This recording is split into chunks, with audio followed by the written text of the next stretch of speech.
So why was Qui-Gon denied as a member on the Jedi Council? You see, Qui-Gon was very brash. He was outspoken and ultimately downright blunt. If he felt a certain way about a situation, he would voice his opinions. He sought to feel the moment at hand, never to look ahead to the future. This is why he was so adamant on having Anakin trained, because he felt the Force around him. He knew he would bring balance, but did not care about the Council's rules regarding age or any of their other excuses. In the end, he was right. Anakin did indeed bring balance to the Force, just as George Lucas himself stated.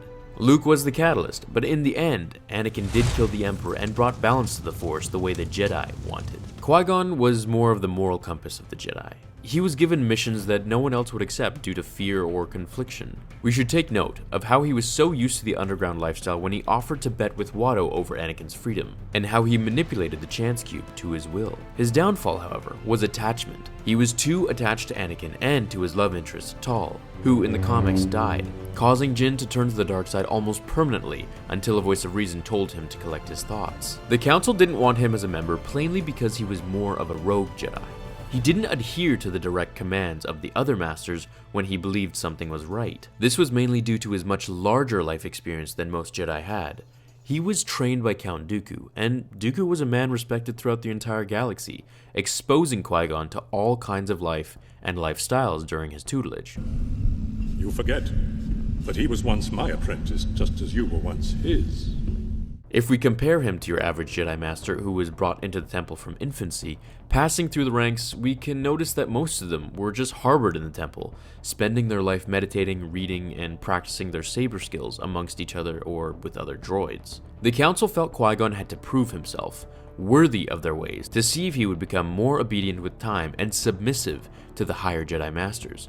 This made him rebel even more, feeling he had nothing to prove to anyone, rather just to himself, and to let the Force guide his actions. In Qui-Gon's point of view, the Council were, well, ignorant, and from the Council's eyes, he was too daring and hasty. They couldn't handle his unorthodox nature, and therefore not accepting him as a member of the High Jedi Council. I'm going to add in, Jinn also believed that the Jedi's allegiance was much more towards the Galactic Senate, placing the favor of the people over the favor of the Force itself. They defined good as the common good, rather than the will of the Force. This is not much different than the Sith. The Jedi use the Force against its will and for their benefit, to supposed democracy, which is in the eye of the beholder, of course. The Force was not balanced, which is why he believed meeting Anakin was a sign from the Force that he must be trained to bring the balance. Qui-Gon followed the Force like religion.